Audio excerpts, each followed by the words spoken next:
নীলাৰ লুঙি এইখন কেনেকৈ মিউজিয়ামত ৰাখিব? কলাক্ষেত্ৰখনৰ ওপৰত কংগ্ৰেছৰ ইমান চকু কিয়? কাৰ আন্দোলনৰ সময়তো শংকৰদেৱ কলাক্ষেত্ৰ ভাঙা, আৰু এতিয়া লুঙি গৈ শংকৰদেৱ কলাক্ষেত্ৰত ৰখা। যিটো মানুহৰ এতিয়ালৈকে NRCত নাম সোমাব নাই তাৰেই সিদ্ধান্ত হোৱা নাই, সেইটো কম্পেয়াৰ হয় নেকি? আজি কৈছে মই অবিভক্ত ভাৰতৰ পাইছো। আৰে বিভক্ত কৰিলা কিয়? চৰকাৰ আহক, চেয়াৰমেন আলী জেলত যাব।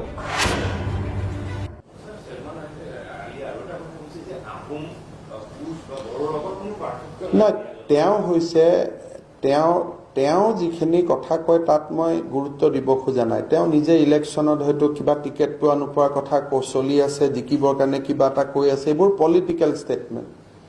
কিন্তু আহোম, মৰাণ, মটক, চাহ বাগিচা, তাৰ লগত যিটো মানুহৰ এতিয়ালৈকে NRCত নাম সোমাব নাই তাৰেই সিদ্ধান্ত হোৱা নাই, সেইটো কম্পেয়াৰ হয় নেকি? প্ৰথমতে লেজিটিমেট ৱেত মই এতিয়ালৈকে ভাৰতীয় হোৱাই নাই। আজি কৈছে মই অবিভক্ত ভাৰতৰ পাইছো। আৰে বিভক্ত কৰিলা কিয়? যদি তুমি অবিভক্ত ভাৰততে থকা ইচ্ছা আছিল, বাংলাদেশ পাকিস্তানক বিভক্ত কৰিলা কিয়?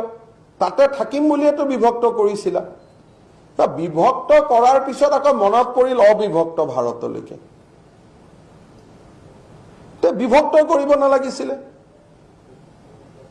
যেতিয়া তুমি আমাৰ লগত মাটি বাৰী সম্পৰ্ক লৈ কাটি গুচি গলা, এতিয়া আকৌ অবিভক্ত ভাৰতলৈকে কিয় মনত পৰে? আৰু এই যে লুঙি লগোৱাৰ কথা কলে, চৰকাৰ আহক, চেয়াৰমেন আলী জেলত যাব। এতিয়া এইকেইদিন মই পলিটিকেল নকৰো, কিন্তু এই যে শংকৰদেৱ কলাক্ষেত্ৰত লুঙি লগাম বুলি কলে, চৰকাৰ আহক, চেয়াৰমেন আলী জেলত যাব আৰু ওলাবই নোৱাৰিব। কি কথা, ধেমালি নেকি?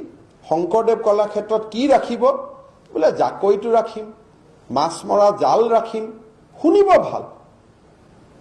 খালি কোনোবাই কব নেকি যে মই মোৰ আণ্ডাৰৱেৰটো লৈ গৈ অমুকত ৰাখিমগৈ বুলি? একেদিন পলিটিকেল নকৰো, কাৰণ ভোট বেছি পাব তেওঁ এইবিলাক কৰিলে। কিন্তু but his place will be in jail. Sankardev কলাক্ষেত্ৰত লুঙি লগাম বুলি কোৱাটো এইটো একচেপ্টেবল নহয়। It is not acceptable. কিয় বুদ্ধিজীৱীসকল মনে মনে আছে মই নাজানো, what is their interest, but this is my commitment to the people of Assam. ইলেকশ্যনৰ পিছতেই chairman will be in jail for this word, unless he publicly apologise. কি লুঙি লগোৱাৰ কথা কয়? কি লুঙি লগোৱাৰ কথা কয়? আজি আমাৰ কোনোবা কামাখ্যাৰ পাণ্ডাই কব নেকি যে আমাৰ কামাখ্যা মাৰ ফটোখন লৈ গৈ পেলাই শংকৰদেৱ কলাক্ষেত্ৰত ৰাখক বুলি? আজি কোনোবাই কব নেকি যে বলি দিয়া তাঁতৰ শালখন লৈ পেলাই অমুকত ৰাখক গৈ বুলি? বলি শালখন লৈ পেলাই ধৰ্মীয় পৰম্পৰা আছে, ডিফাৰেঞ্চ আছে। মই সেইকাৰণে কওঁ যে এইটো সভ্যতা সংস্কৃতিৰ যুগ। সভ্যতা নুবুজাৰ কাৰণে এই ঘটনাবোৰ হৈছে। মহাপুৰুষ শংকৰদেৱৰ সভ্যতা, ট্ৰেডিশ্যন, কালচাৰ, চৈতন্য মহাপ্ৰভু ট্ৰেডিশ্যন, কালচাৰ, স্বামী বিবেকানন্দ, ৰামকৃষ্ণ পৰমহংস তেওঁলোকৰ কালচাৰ, আৰু আমাৰ শাক্তপীঠৰ কালচাৰ, এইবিলাক একোটা বেলেগ বেলেগ। আজি বঙালী মানুহে কৰিব নেকি? কালীবাৰীত লৈ গৈ পেলাই মহাপ্ৰভু চৈতন্য প্ৰভুৰ ফটো ৰাখিব নেকি? আৰু চৈতন্য প্ৰভুৰ আশ্ৰমত গৈ কালীবাৰী ফটো ৰাখিব নেকি? আমাৰ সনাতনী মানুহে এইবিলাক কথা কব নোৱাৰে।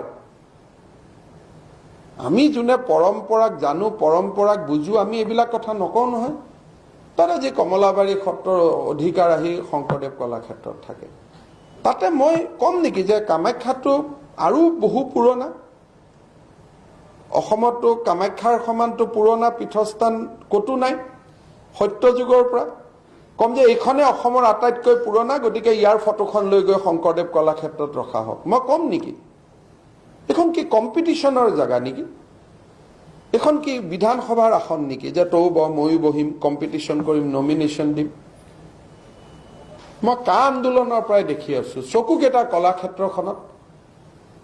আগতে বৰদোৱাত আৰু এইটো শুনি কিনে ৰাতি মই শুব পৰা নাই যে কি ৰাখিব, যেনে লুঙিখন নীলা ৰঙৰ লুঙি এনেকুৱা নীলা ৰঙৰ লুঙি ওলাব, জাষ্ট ইলেকশ্যন যাব দিয়ক, শব্দকেইটা কেনেকে ঘূৰিব তেওঁ নিজে দেখিব।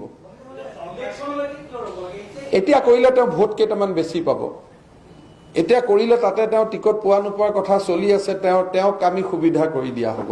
মইতো পলিটিক্স বুজো, এতিয়া কৰিলে তেওঁ ভোট কেইটামান বেছি পাব আৰু কি হ'ব, জেলৰ পৰা ওলালে হয়তো তাৰ পৰাই নমিনেশ্যনখন দিব। সেইকাৰণে মানুহক শাস্তি দিলে দিওঁ বুলি দিব লাগে, এনেই দিব নালাগে।